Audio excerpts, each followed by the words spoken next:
In Maryland, security is taken seriously. Officer Miller has just been called in as a backup. He runs the city's drug squad. These men have just stopped a suspect on Route 70, the highway linking Washington and Baltimore. For this scam, just based off of... They believe this man is a dealer, but they're yet to find any proof. Is it on you? Check and see if it's in my pocket. Officer Miller is inspecting the vehicle.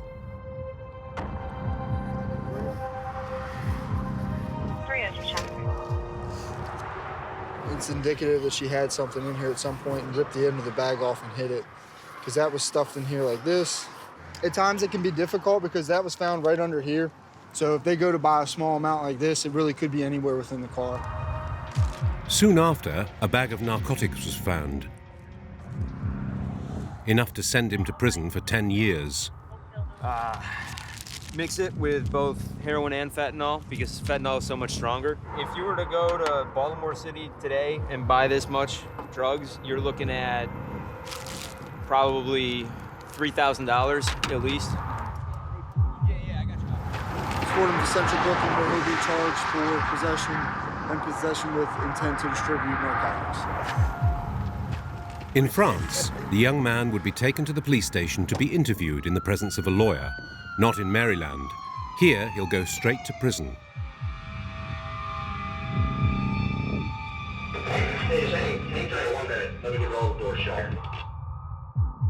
The city of Frederick has invested more than $6 million into their prison. It's one of the most sophisticated in the country. Everything is digitalized. Thanks, guys. The defendant now joins the ranks of many other prisoners, around 36,000 of them across the state. Compared to the number of inhabitants, that's 5 times more than in France. In Maryland, zero tolerance is the new normal. Baltimore, the state's largest city, is one of the most dangerous in the country, with an average of 1 death per day.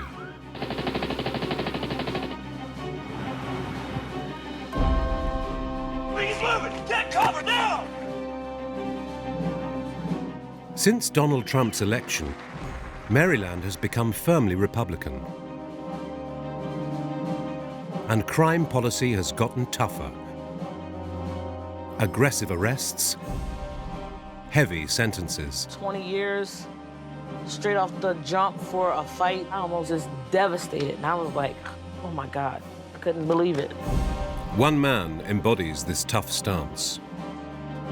Hey guys. Sheriff Chuck Jenkins, a hardcore conservative. He tracks criminals like a soldier in war. My thoughts basically are kind of like the gladiator. You take the other guy into the arena and you kill him. His prison has a zero-tolerance policy. Just kind of keep it down while we're in here, please. Even the biggest crooks, like gang leader Blake, are put in their place. If they break you down on the mental aspect. An intense regime that has provoked revolts in the past. Sometimes they'll hide knives in the spine there. Correctional officers like Cornish have to watch their backs. If you take the bump and put a tub right there. Inmate accused of killing a corrections officer at the state prison in Jessup. These are the toughest prisons in the United States.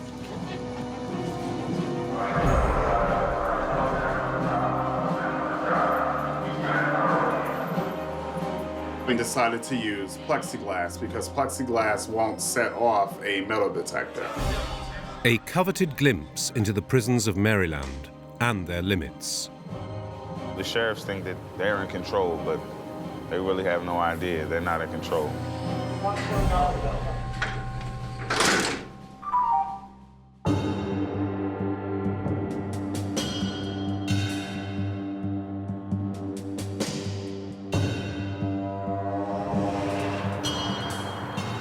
Encapsulating Maryland's stance on crime, the Frederick County Prison, a high-security facility with double-braced barbed wire,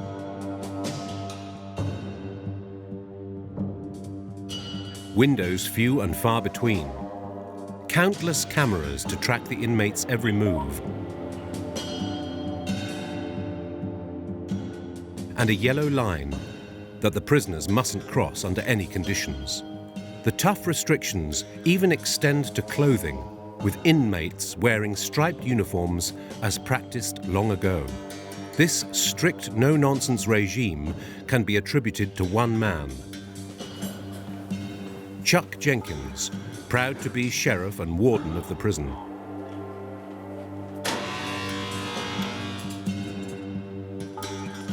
Even me, everybody going into the jail is scanned for contraband and weapons. Chuck walks the corridors of the prison every Monday morning to make sure everything is in order. Good to see you. Hey guys, how y'all doing? No street arrests? We have about 325 inmates here at the jail. Means how many per day? Each day, well, it varies. On average, like you said, today there's about 3 came in on any given day. Probably 10 or 12 is probably a busy day. To manage this flow of prisoners, the sheriff has invested $500,000 on this state-of-the-art system, which allows guards to monitor the slightest movements of the prisoners in real time. You can kind of compare this to one of these boards in an airport that shows you incoming and departures of flights. Well, this is the same thing for inmates. It basically tells their status, where they're located, where they're going to go, where they're going to be, whether or not they're in their cell, whether there's any movement within the facility. So if you see it just refreshed there just a second ago. Right. What is the yellow up there, Mike? The yellow is laundry. Okay, all right, gotcha. This is Yellow for laundry, red for the kitchen, green for visits, and white when they're in their cell. In one quick glance, the guards know who is where. The prisoners must always wear a badge that detects their entry and exit at each door. Nobody during my tenure as sheriff, no. Matter of fact, I think it was 1992 or 4. I'm pretty sure it's 92. Okay. Not a single escape in 35 years. The sheriff sees this as a personal achievement. Unlike a classic prison, inmates here are not housed in one large building able to see each other regularly. Instead, they are sectioned off into around 10 cells per block. This limits any trafficking. One could say a prison within a prison.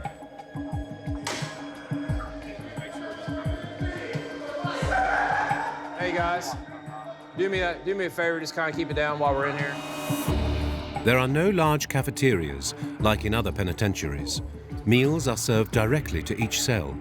This prevents any possible fighting. As some prisoners have tried to pose as others, officers check their badges at least 3 times a day. Give your ID. All right. I'll check for each inmate's ID. As I do that, I'll check off the name on the roster. The server will then provide the inmate with a tray. With the ID and roster, too, we can verify if there's anything, altercations, anything like that. We're observing, too, with the inmates that come up to the block. 3 times a day, every day, without exception, inmates must be kept in check. In the high-security block of the prison, cells are searched several times a week. Each personal belonging is examined, even clothing.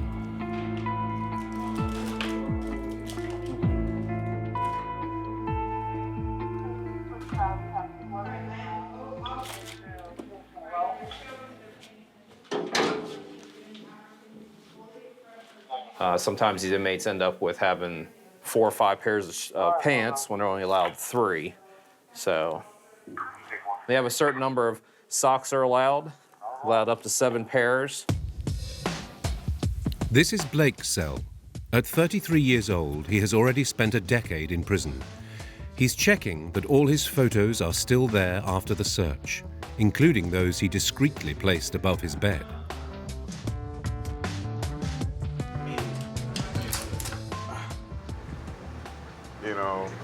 We got to try to keep it out of sight. If they see it, then they can take it, and we won't get it back. So Blake is no angel. He was found guilty of armed robbery in 2009. He is housed in the high security block because he's a member of the Black Guerrilla family, an African-American gang that is one of the most powerful in the country, who are involved in a wide range of criminal activity, including pimping, drug trafficking, and even kidnapping. They are well known both on the streets and in prison.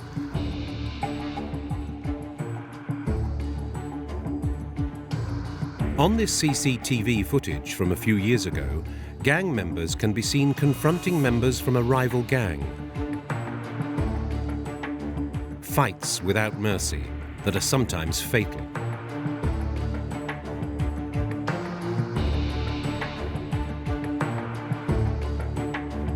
Blake is one of the leaders of this movement. Therefore, he can't keep anything in his cell that could be a weapon. We don't have real pens, we have flex pens. You can't do any damage with it, you know. If you try to hurt someone, it'll just bend. We don't have real toothbrushes. We have little miniature ones, and they're only, you know, it's this big, so we can't fashion it into any type of weapon. And here, I can never go on another block. If I go on another block here, it's an escape charge. If they break you down on the mental aspect, that they have you, you know, and in a lot of cases that's true. As long as we can't have no music here. And for a lot of us, music was our life. That's how we relate to people, situations, things like that. And here you can't listen to music. It's not allowed, it's not acceptable. We write to them, we ask them for it, they say no. They don't even have the right to listen to music. This, for Blake, is racial discrimination. He uses his time on camera to speak out against Sheriff Jenkins. Fuck them. I hate them. I hate this jail. I hate the sheriffs. They hate us, you know. I think they racist. It's different out here. Like, for a person who gets caught with a handgun and some drugs out here, if you're black, you're going to prison. If you're white, they're gonna give you a drug program. There's no reason to doubt Sheriff Jenkins, as he's a celebrity here in Maryland. His zero-tolerance policy has led to his re-election to his post as sheriff for the past 12 years. It's worth mentioning that he has some mentors. This is a picture of Russell Crowe in the movie Gladiator. And I love that movie because my thoughts basically are kind of like the Gladiator. You take the other guy into the arena and you kill him. That's how I win elections. I walk them into the arena and I come out victorious. I like a hard fight. And I don't know, I like the movie Gladiator. It's kind of like me. It's stoic and tough, and yeah. This picture is a little bit of a story behind it. So that's me at the age of actually 2 years old. Our current sheriff, Chuck Jenkins, knew he wanted to be sheriff 50 years ago. To me, being the sheriff was probably the most honorable thing that could have happened. The sheriff is proud to say he is a Republican. A true believer in Donald Trump and his repressive policies. He was even invited to the White House in February 2018, accompanied by other Republican sheriffs. They don't believe in what we believe, but we have together done something very special. Maryland was particularly sensitive to Donald Trump's speeches.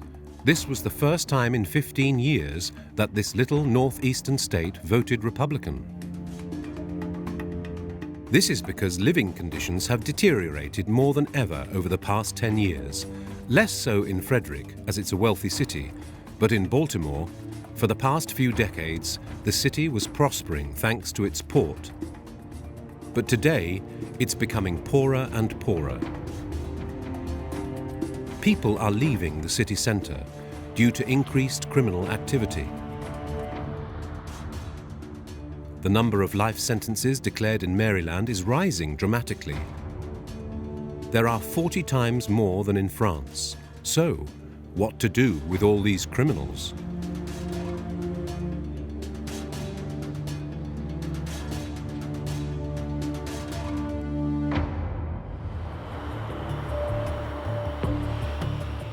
Just a few miles from Baltimore, Jessup State Prison, managed by the Governor of Maryland instead of Sheriff Jenkins. 3,600 inmates are held here, murderers, robbers, rapists, all serving long sentences and watched very closely.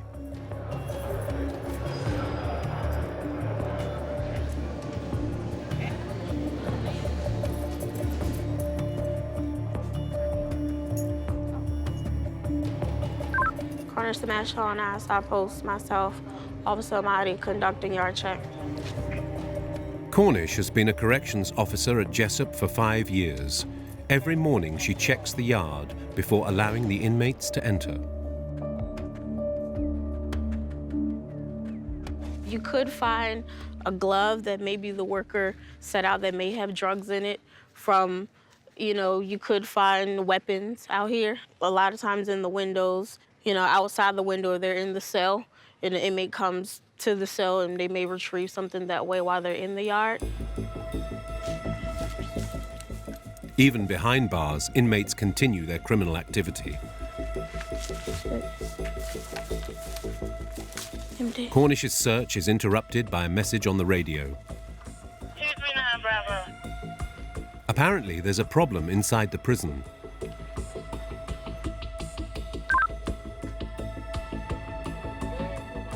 Something happening within the facility, so the officers have to attend to the situation. So they will shut down yard and gym so that the officers can do the detail. A fight has broken out in a corridor. The emergency protocol is employed. All prisoners must now return to their cells, and some are reluctant.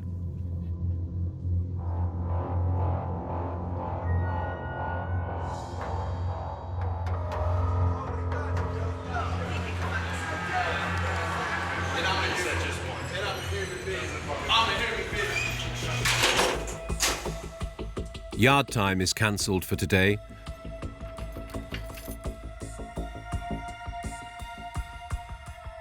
One of the staff's greatest fears is riots breaking out. Riots are common in American penitentiaries and are often aggressive. They usually start as a fight between rival gangs, which escalate, sometimes with dramatic consequences. Now new this morning, a 43-year-old prisoner stabbed to death. Police are investigating at the maximum security facility in Jessup.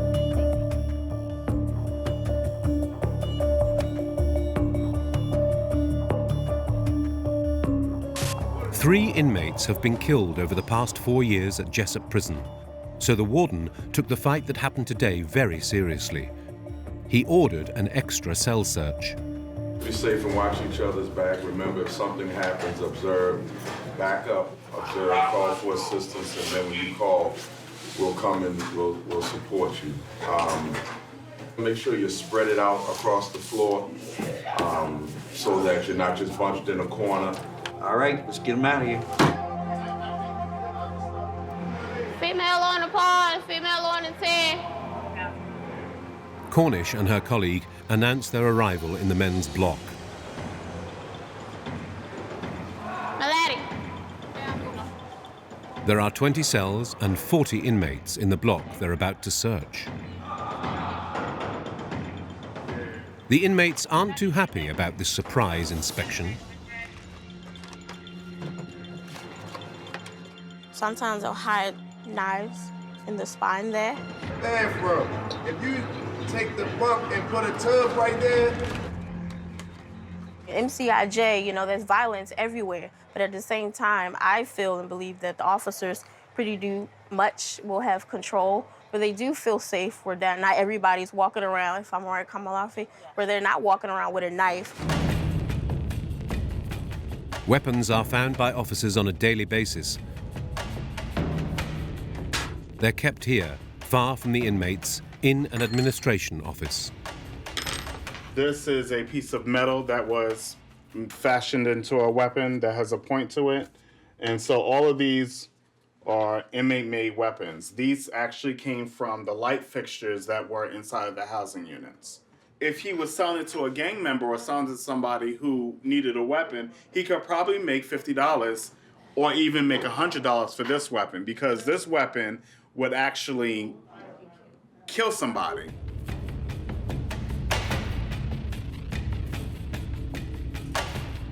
In an attempt to stop this weapons dealing, officers installed this metal detector.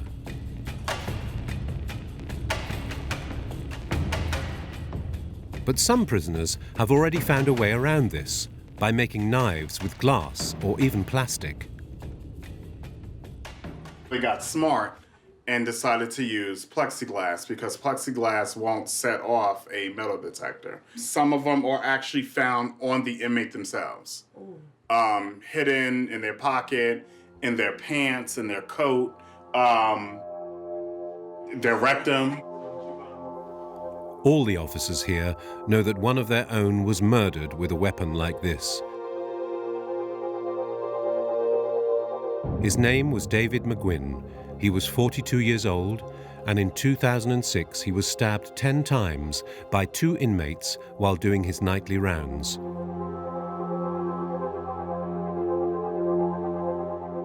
At Jessup, neither the officers nor the prisoners are completely safe. And the women's section is no less violent. Today, 43-year-old Natasha is worried. You see Shamir? I can't find her nowhere. Chamal is her daughter. I cannot find Shamir anywhere. Both have been serving their sentences in the same prison for the past 12 years. I'm sorry, Bodie. Did Shamir come down from up top yet? Oh, you see Shamir? Jessup is the only female prison in the state. The most serious criminals eat alongside the ordinary inmates.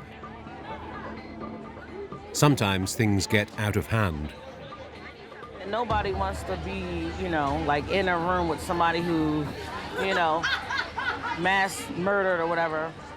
You have to check everybody out. You never know what everybody's here for. Yesterday, yet another argument escalated with a prisoner ending up in hospital. I've been waiting for you for hours. Chamal was just talking to another inmate for longer than usual. All right. You didn't think I was coming? You would have been here normally. I'm so used to picking me up now or being right there.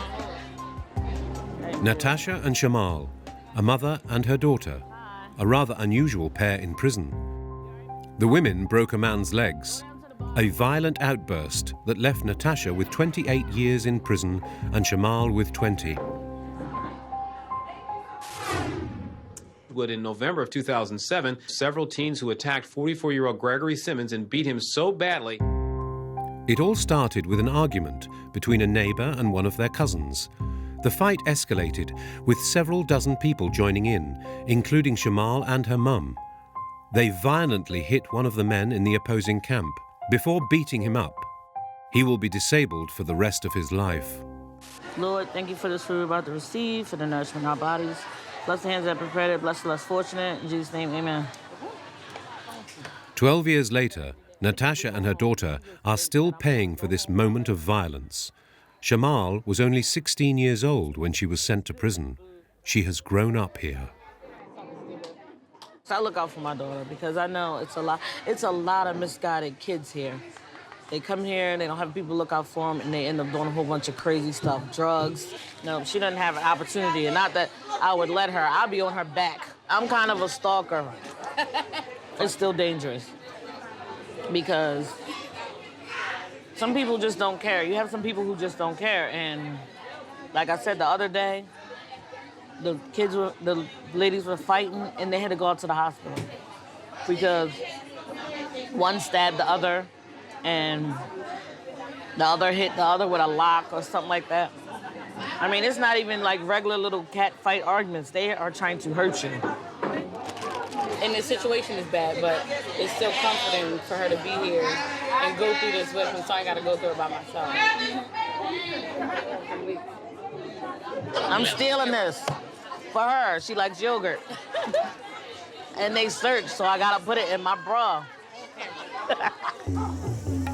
Inmates are not allowed to take food away with them, but Natasha is an exceptional case, as she has shown exemplary behavior over the past 12 years. So the guards are a little more lenient with her. And I already got this. Natasha even got permission to decorate her cell how she likes. It's definitely the most stylish cell in the prison, 86 square foot shared with her cellmate.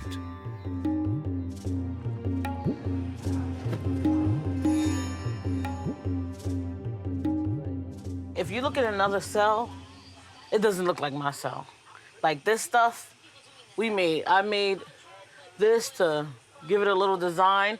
My friend painted that picture for me, and I hung that up there.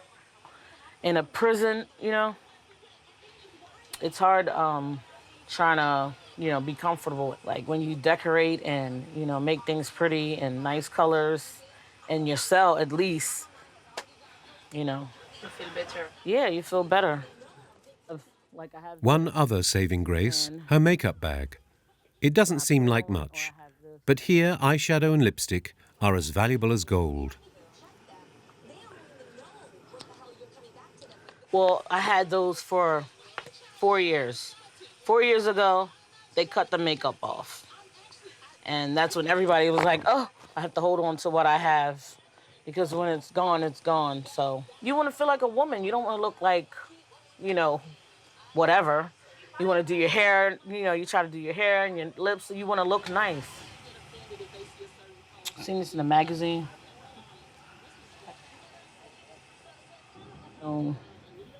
Natasha's most valuable treasure is hidden under her bed, with the officer's blessing. I've been here so long that when I was home, I lost a lot of my stuff. Trying to make a new, book for her for when she, that she can have. So that's her when she was a baby, me and her. She looked like me now, right?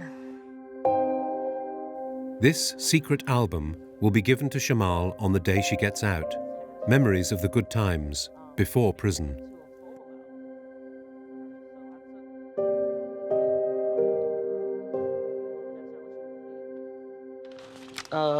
You're gonna make me sad. Don't make me sad. That she doesn't have these things, you know what I'm saying?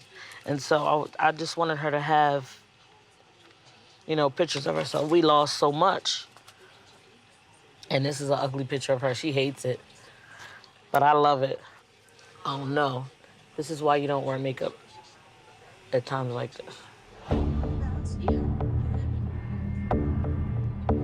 If she had committed this crime in France, Natasha and her daughter would have already been released. But this is Maryland. I got 25 years for the assault and 3 years prior for a weapon, and they gave me 28 because I had a record. But to give her 20 years straight off the jump for a fight, I almost devastated. And I was like, oh my God, I couldn't believe it. They're tough. And they're very tough. They need to be more specific. And I know some people deserve tough on crime, but you can't judge everyone by, what some people do. I grew up in a place where, people fight all the time, but they fight with their hands. They get in the fights, they get smart and stuff like that, and, you beat up my sister, I'll beat you up. You touch my younger brother, I'm gonna beat you up, stuff like that. But Natasha and her daughter can see the light at the end of the tunnel. They have hope. I'm fat. They have applied for early release. Will they be accepted? Statistically, they have a 1 in 4 chance.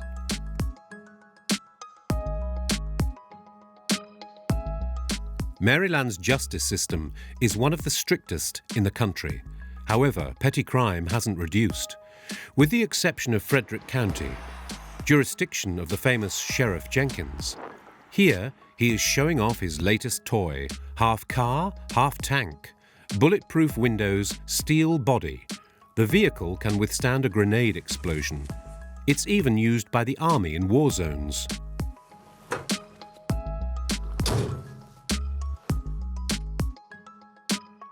Get ready to go. But how can a military vehicle reduce crime? I think it's to show the public what we have, to show them that we have the right equipment that it takes to protect them. I think it shows that we're a strong agency and we do everything we can to protect the public. I mean, that's what it's all about. Don't you think it's a little too much? No, not in today's world, no. And the reason I say that is if you look at the Orlando nightclub shooting a couple years ago in Florida, and if you look at the terrorist attack in San Bernardino, California, it was this type of vehicle that stopped those two attacks. The sheriff is also convinced that his car could help to fight against drug trafficking. And they basically said, we don't come to Frederick to break the law and to sell drugs because we know in Frederick County you guys don't mess around. So that message is out there. This military beast comes with a hefty price tag, $300,000. So where did the sheriff source this kind of money? Everybody knows this was paid for not with tax dollars, but the proceeds from illegal drugs and some of the money that we get for housing ICE detainees. In fact, profit and prison go hand in hand for the sheriff. 11 years ago, he set up a detention center in the heart of the prison, where he houses illegal immigrants. The state pays $90 per day for each immigrant that's locked up, more than double what they cost to house. Chuck Jenkins therefore earns $1.8 million a year from the county prison thanks to these illegal immigrants. He is convinced they are all criminals. In every country in the United States, illegal immigration is a problem. Because people come into this country illegally, they commit crimes against American citizens in their own immigrant communities. It's a problem for us locally, it's a problem nationally, and my decision was to be a part of the solution. The sheriff didn't permit us to film the illegal immigrants that he proudly keeps locked up, but we soon understand why. Secretly filming from a corridor, we capture 4 immigrants. And if you look closely, they are just teenagers.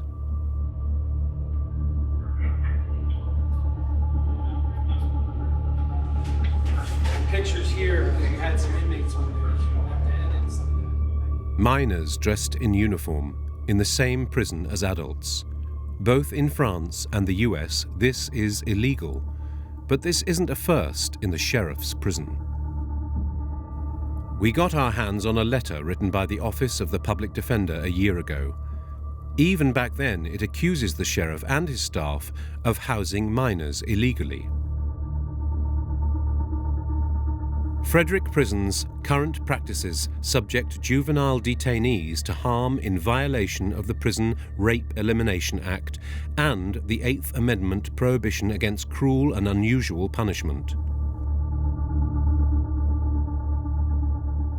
A year later, and nothing has changed.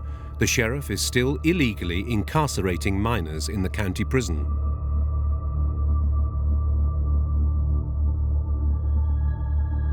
People misunderstand why I make the decisions I make. Listen, I love this country.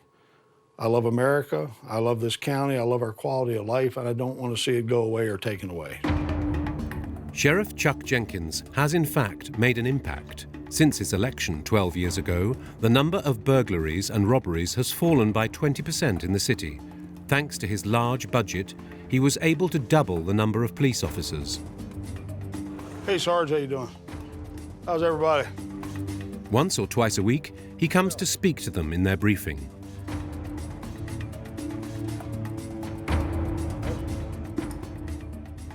Thank you guys for doing the job you're doing out there. You guys are asked to do a lot in this county. You're asked to be everywhere, every sporting event. The schools want you. The community events want you. The library everybody wants that body armor and that gun, but they don't want to pay for it, right? At Jenkins's request, patrolling and unannounced stop and searches have increased. Do you have anything in the car, any stolen property, anything like that? And the number of arrests has increased too, with a lot of violence. Like this scene here, filmed on the CCTV camera in a Frederick store.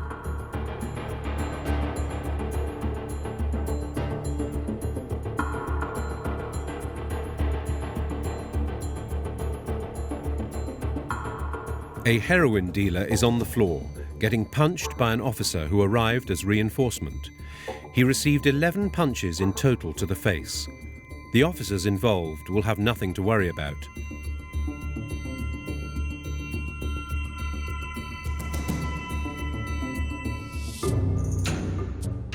At Frederick Prison, the sheriff's treasure, pride is placed on its tough reputation.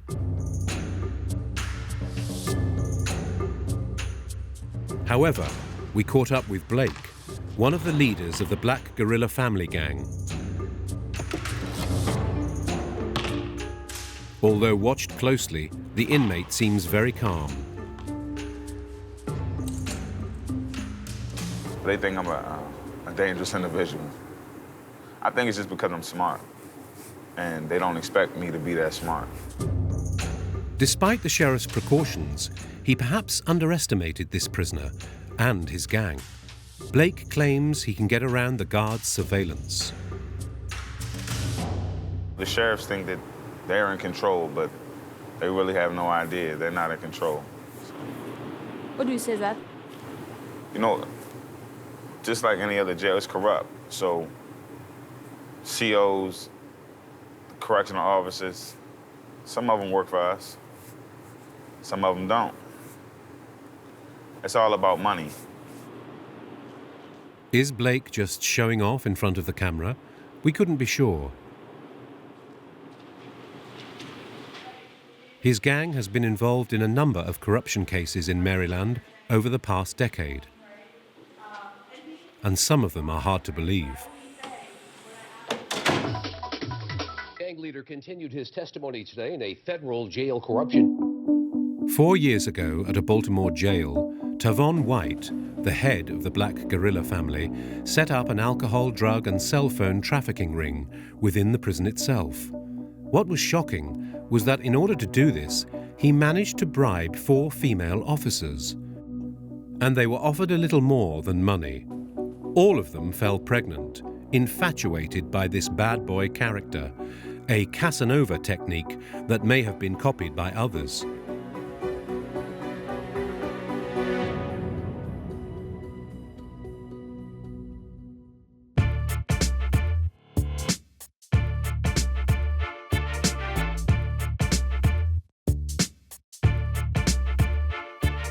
A few weeks after our first shoot, Blake had been released on parole for good behavior.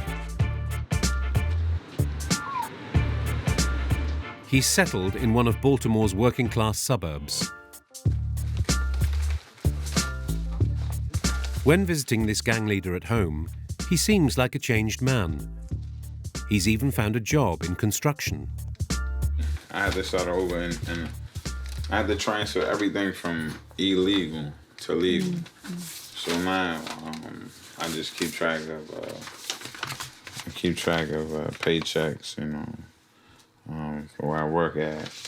They can't be no sketches or nothing like that. He also has a new girlfriend, Tina. The couple met whilst he was in prison. Tina was a social worker there, working on his rehabilitation. Having relations with a prisoner is forbidden. Yes, I did meet him while he was locked up. And believe it or not, this is like the first time anything like this has ever happened for me.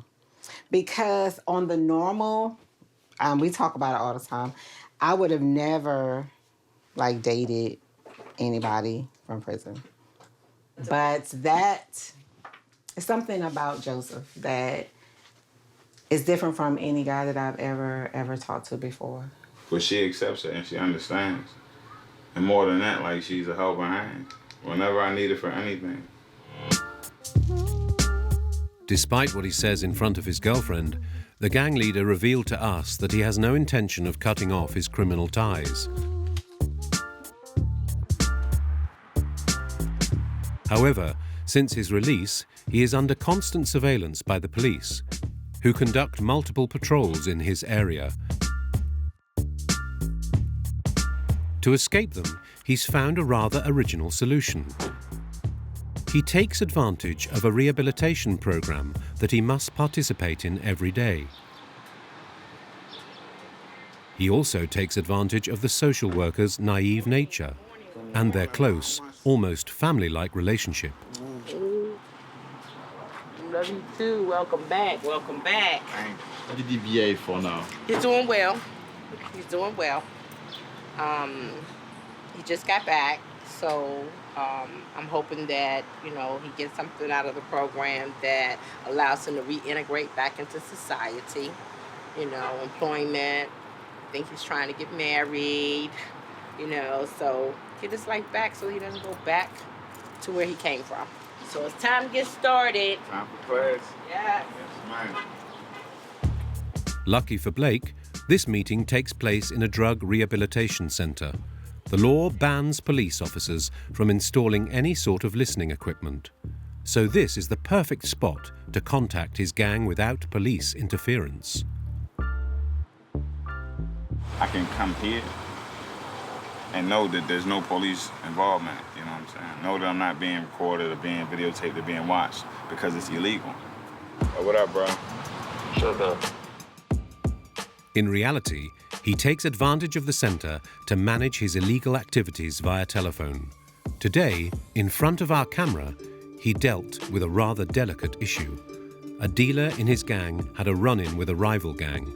Blake was giving him instructions. What did he say about that situation when a blood nigga shot at him and he shot back at Jessup? You already know when it comes to that, I don't mix words and I don't let niggas think something that ain't real. If he start doing stupid shit, I'm gonna cut his ass loose and whatever happened, happened. But I told him, if he chill, I will back him all the way if he chilling. Yeah, man, I don't know what the fuck Chaz think he doing, right? But you make sure that he know that you run that shit out there, bro. Not him. You run that shit. All right, bet. Blake has no intention of going completely clean. Even if he wanted to, the gang would find him. It's one of the most powerful gangs in the country, and they're involved in over 100 murder cases every year. You think that you are gonna come back in prison?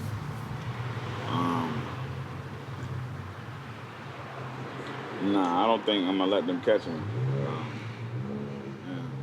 I think they're gonna have to kill me this time. I'm not going back. Back at Jessup prison in the women's block, Natasha and her daughter dream of turning the page on their criminal past and also to be granted early release like Blake.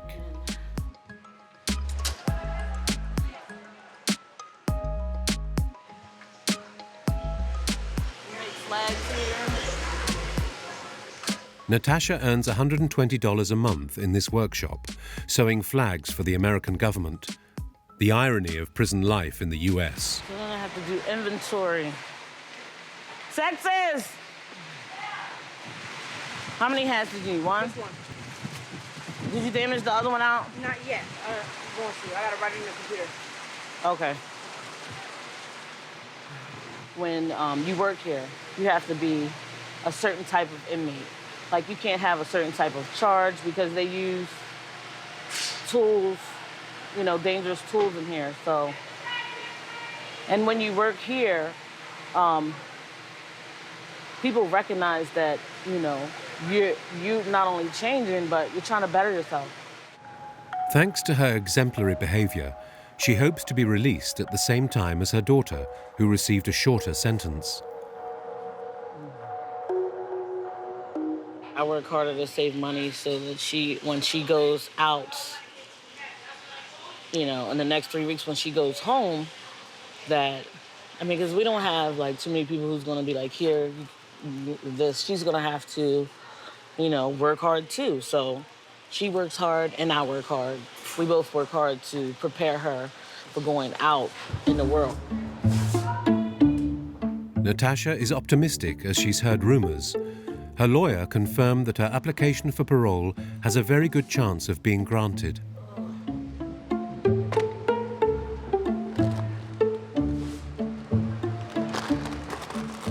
I'm ready to go see Shamir.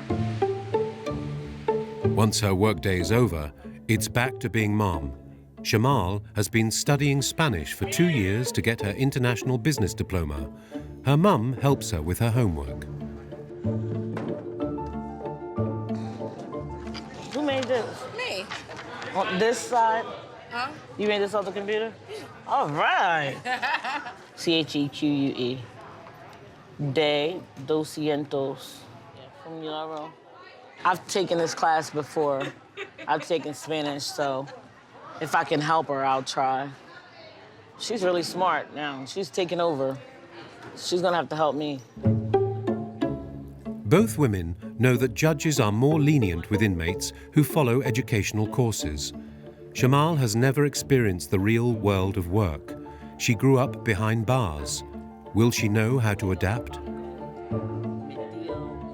I think it'll be tough on her, for one, because she's coming from prison, and, you know, two, because she has to work 10 times harder. It's already hard for women to get jobs now, good jobs, still after all this time. Now it's gonna be even harder. But I'm gonna do it. And she's not coming back to prison. She's not, so we gotta be careful. We're prepared for that. In 3 weeks, they will find out what has been decided. The judge will deliver the results of their early release request. Sheriff Jenkins and his voters' dream model is made up of well-behaved inmates who don't recommit offences.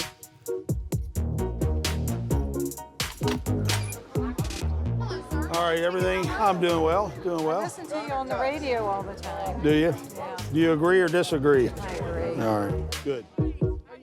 This Sunday, he was hosting a very special bingo night, one that only happens in the US.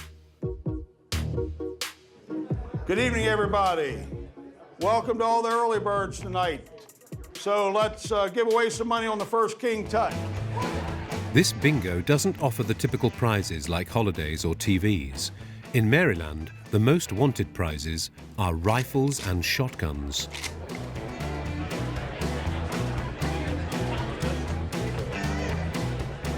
Dad, you can take that out, hunt anywhere out west, anything, walk in North America. The one that's of most value is the Remington Bolt Action 700 BDL. It's probably the most expensive on the table. Probably about $900. I mean, it's just This popular event attracts more than 600 people every year. I'm thinking off of that barn down there. Hunters, families, even teenagers. A deeply conservative America.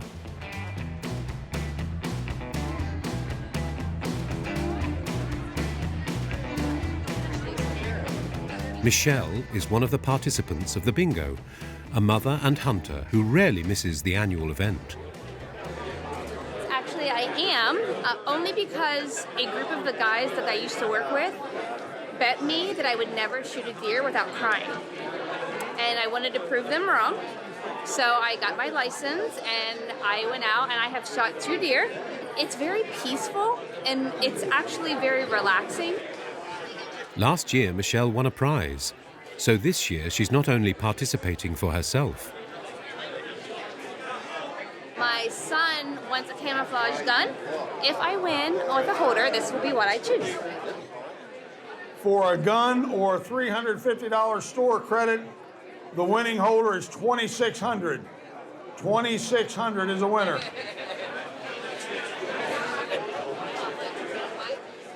Aside from their love of weapons, these Americans share an unwavering admiration for their sheriff. He protects families, he protects the country, the county. Yes, he does a very super job. He's for people like us that obey the law and, you know, we do a good job and especially like coming up here and doing this kind of thing. Sheriff Jenkins is a great guy. He stands for what we believe in. These Americans have a very specific vision for their country, one without unwanted foreigners. If you're not here legally, you're transported out. I think a wall would be a great thing.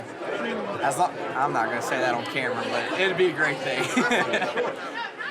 Amongst his most fervent supporters is the sheriff's own son. The apple doesn't fall far from the tree with this one, as he has just joined the police force.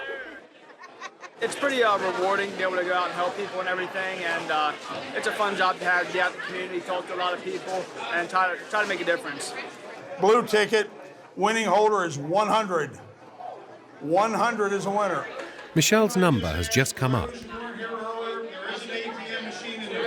just won. Congrats. Thank you. So, you just said 100 isn't going to win. You won. I know. And the red pen. Oh, Jesus. Oh, okay. Thank you for your service to the country, for everything you've done. All the veterans, stand up. Big hand. So goes the life of Sheriff Jenkins, and so goes Maryland's security policy. Since our shooting, 2 months have passed. Natasha and her daughter Chamal received the judge's decision. Their request for early release was denied. They can't reapply for several years. How will they survive in such a harsh world?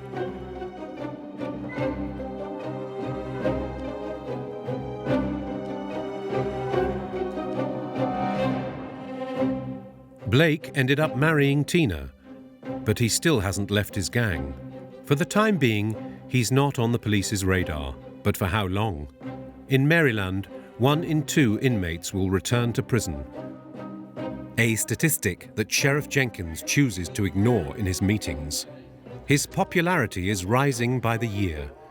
He hopes to run for governor soon.